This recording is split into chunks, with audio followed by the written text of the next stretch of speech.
Nous allons voir que des mouvements involontaires rapides sont déclenchés par la préhension tridigitale, ici par la préhension d'un stylo, chez ce patient. Ces mouvements qui semblent bien être de l'hémibalisme sont tout à fait exceptionnels dans la sclérose en plaques. Personnellement, j'en avais jamais vu. Alors, si jamais il tient donc un objet pendant un certain temps,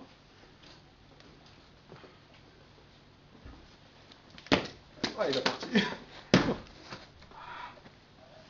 Ça fait mal quand ça... Ah, ça picote un peu.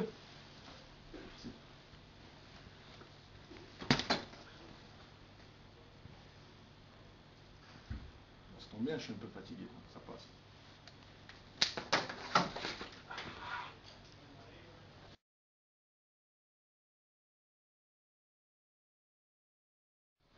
De partir en Alors donc, voilà, ça c'est la position pour essayer de bloquer. Hein. Pour essayer de bloquer, oui. Je dis pas que je le bloque. Hein. Par contre, si vous avez une combine, ça m'aiderait. Ouais. Enfin, je le bloque avec cette jambe-là, pour pas qu'il aille plus... Oui. Pour pas qu'il parte en vrille. Alors une combine pour éradiquer ces mouvements balistiques de grande amplitude qui partent de l'épaule, comme on l'a vu, j'en ai pas trouvé. Tout au moins dans un premier temps. On verra tout à l'heure que dans un deuxième temps, on a quand même trouvé quelque chose. Par contre, on a pu lui donner quelques conseils pour éviter que ça ne se produise trop souvent. En particulier, il faut éviter tout ce qui peut déclencher ces crises. Donc, éviter de vouloir faire des mouvements précis avec son membre supérieur droit. Et puis laisser le temps au réflexe de s'épuiser. Ça finit par s'arrêter, l'effet du stimulus finit par s'estomper. Et en restant un moment dans cette position d'inhibition, le symptôme n'apparaît plus et ça peut durer plusieurs heures de tranquillité. Donc il vaut mieux ne pas réveiller le dragon qui sommeille. Vous allez voir que la crise finit par se calmer et que le sujet jouit à ce moment-là d'une certaine tranquillité jusqu'à la prochaine crise qu'il faut bien sûr éviter de précipiter, éviter de déclencher.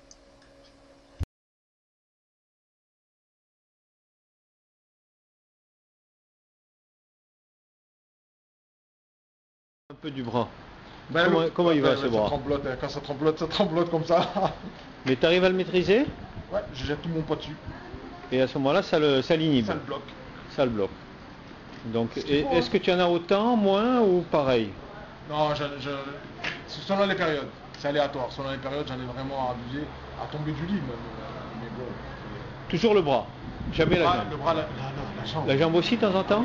Enfin, c'est tout le côté entier, tout le côté droit entier qui part en tremblotant. Qui part en tremblotant, qui fait des grands mouvements.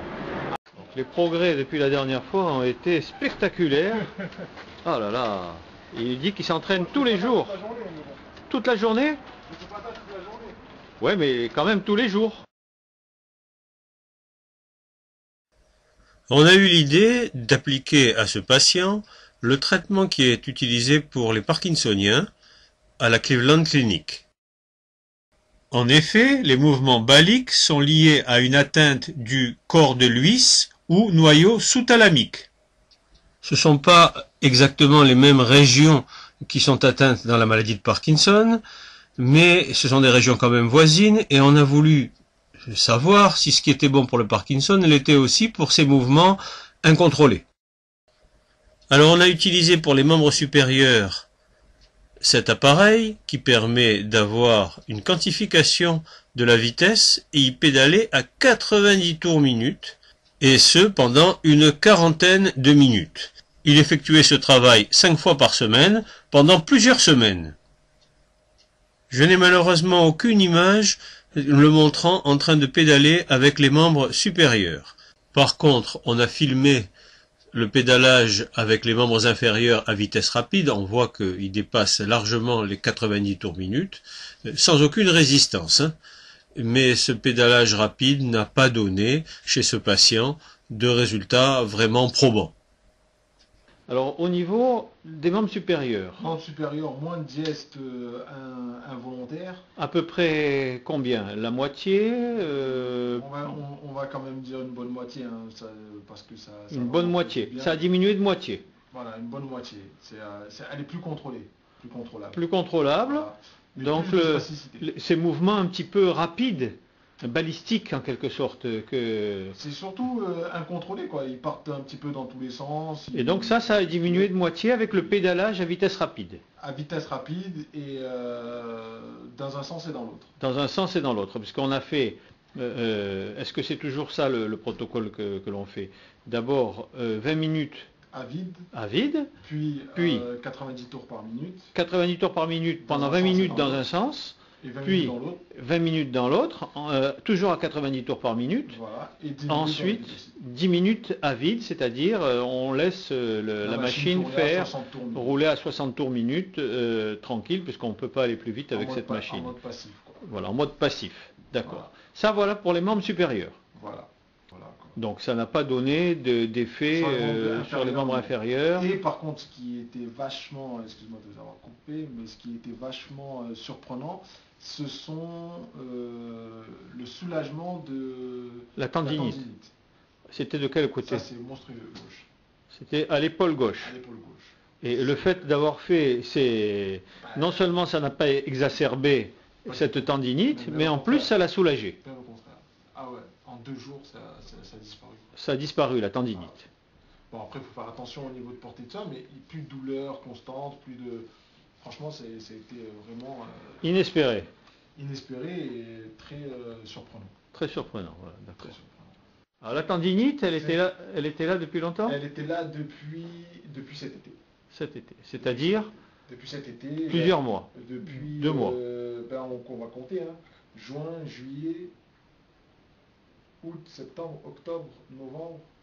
Elle était là depuis 6 mois. Facile. Depuis 6 mois facile. Facile. Et donc mais, là, mais sans bouger, j'ai tout fait, le repos, les injections de... oui, comment on appelle ça? anti-inflammatoire. Musculaire anti-inflammatoire, de corticoïdes. J'ai même eu le Solu-Medrol, tout ça, rien à désenfler. Et là, cette machine, en 2 jours, c'est un truc de dingue. C'est vraiment dingue. En 2 jours, ça m'a soulagé. Je retrouve l'amplitude de l'épaule, de tous les côtés. Ah ouais, il n'y a rien à dire. C'est le résultat le plus fameux, Ah, y a rien à dire. avec la diminution quand même des gestes. Ben, c'est ça. Franchement, La diminution des gestes, parce qu'on n'avait rien jusqu'à présent. au-dessus. Après, je me dis peut-être que comme les muscles supérieurs sont sont moins forts que les muscles inférieurs, les muscles supérieurs Oui. sont moins gros, ils sont moins forts que les Ouais. muscles inférieurs. Peut-être que ce protocole s'applique pour les personnes qui n'ont pas trop de puissance, on va dire au-dessus. Peut-être que les gens qui n'ont pas trop de puissance dans les jambes, ce protocole fonctionne. Mais peut-être que... Oui, peut-être des atteintes plus frustes, plus légères. Je pense qu'il faudrait peut-être augmenter la résistance pour les membres supérieurs qui sont assez conséquents, augmenter la résistance pour pouvoir... Pour les membres inférieurs. Le même résultat, pour les membres inférieurs. Je pense. Faut voir, Je sais faut pas, voir. faudrait tester. Ça sera peut-être au prochain séjour.